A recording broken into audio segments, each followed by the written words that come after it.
Part 2. But wait! Taking in account this new brand of Jesus is different than the old colorless Jesus. If I'm not mistaken, the new cult think the Israelis killed Jesus and talk cash crap about revenge all the time. On another note, since we're dealing with constitutionalists, and many of those who signed the original manifesto absolutely hated the Israelis, it should be safe to say, if America will ever be great and white again, they must break the economic and social bands of the self-hating American Jew and make the white man think inwardly again. I said all of that to say, for the white man, when the going is good, he is very liberal in his thought process. There isn't a real reason for him to go take to the streets. So he lets bygones be bygones, except for that cat. But put him in the perfect storm situation, in this case, make the good paying jobs, college slots for their children scarce, make them scarce, and due to Hegelianized cutbacks, a drop in demand for their own pleasure service businesses at the exact same time.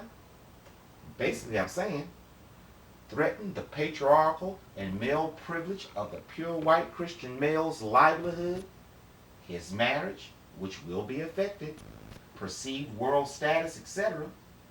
And if you couple that with the war cry of white apocalypse, you know, they taking everything. They taking everything. The beast will have all the power it needs, to the point the mere mention of any social program favoring a Jew, a Negra, or a Spick can be summed up in just 3 words: pitchforks and torches. What? Blasphemy? Madness?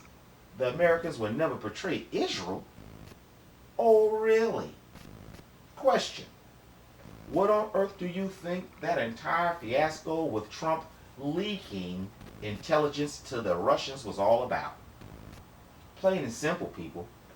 America was letting Russia know that it knows the Israelis are double agents. Pence and Bannon are playing with the Israelis' emotions and stringing them along like jilted lovers. This is the reason the Israelis have their double agent, Kushner, spread out in just about every internal department in the government. Why? To find out what America is thinking because they have been cut off. Please remember, the Israelis are not only special friends with Russia, as we have discovered earlier, the Israelis have been involved in a secret war games with the Russians for over 25 years now.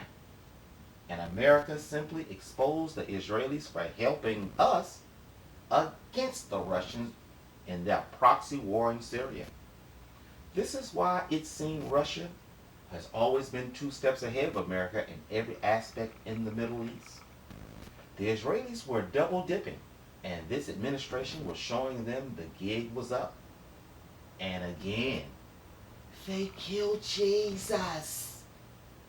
This is the reason why we haven't heard of any Israeli-Palestinian problem as of late. You know the narrative, right? The Palestinians somehow, and for no logical reason whatsoever, fire harmless missiles into uninhabited areas, and the Israelis go in and have their way with the people. Notice, not one instance. Do you want to know why? It's because the Israelis can't depend on America to back them up anymore.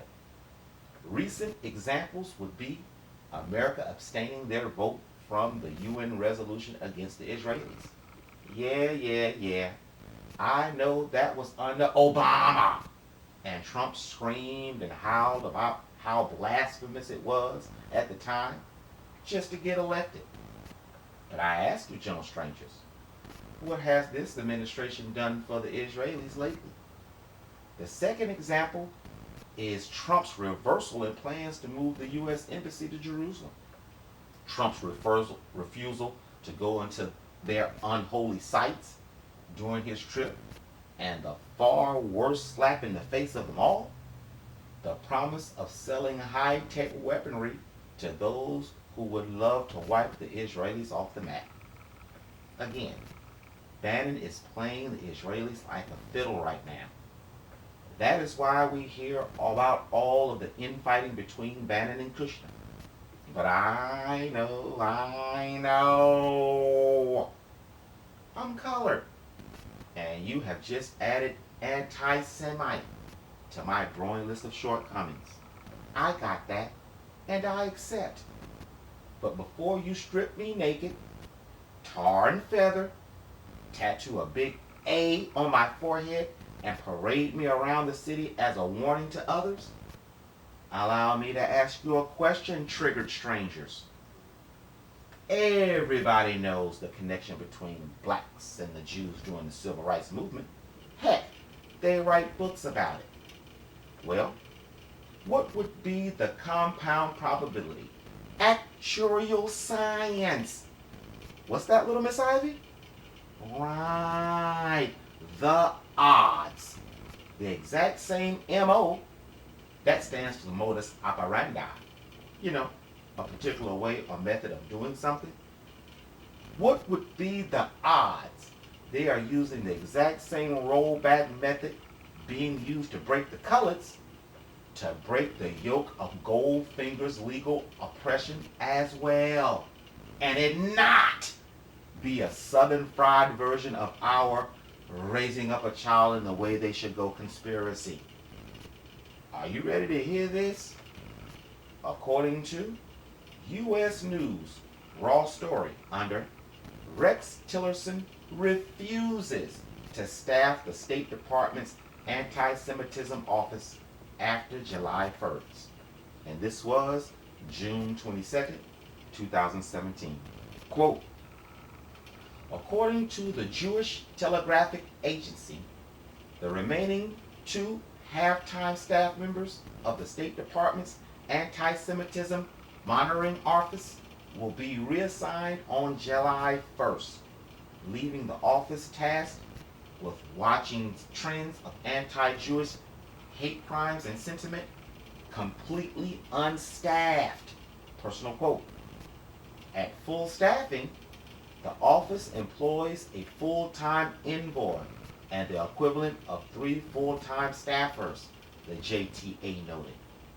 Those staffers, in turn, educate the rest of the department and the diplomats to employ on how to recognize and fight anti-Semitism throughout the world. Stop. Wow. Did you hear that? That was truly amazing. So the taxpayers were funding Goldfinger to, as my Guatemalan friend would say, wash brain everyone under the State Department's umbrella, including diplomats. Not anymore, though. Not on Pence's watch. As you can see, ladies and gentlemen, there has been a total changing of the Jesus card in America. And this Jesus don't give a darn about a freaking Jew. But you know what? You know what? Let me back down. I might be reading more into this than what's really there. Let's continue with the article to find better context and perception about this unheard of and unthinkable move. Quote, now the Office to Monitor and Combat Anti-Semitism, which was created by Congress in 2004, meaning on your dime, will be left empty amid a department-wide, personal quote, reorganization effort that's left many senior positions unfilled since President Donald Trump took office in January. Stop. Quick note. Any coup worth its salt quickly solidifies power and tightens the reins. And that is exactly what Pence and Bannon has done. They don't want anyone in senior positions that are not card-carrying dominionists. And that is why most position heads in the government today don't have a leader. But let's continue if you don't believe me. Quote, although the State Department told the JTA it, personal quote, condemns attacks on Jewish communities and individuals, the depletion of the anti-Semitism envoy appears to be an extension of Secretary of State Rex Tillerson's distaste for special envoys, which he claimed are, personal quote, counterproductive. Last week in a hearing. Stop. Bingo. I told you, there is a new Jesus in town, and he don't give a darn about the old one, nor the old one's cockled approach to those who killed Jesus.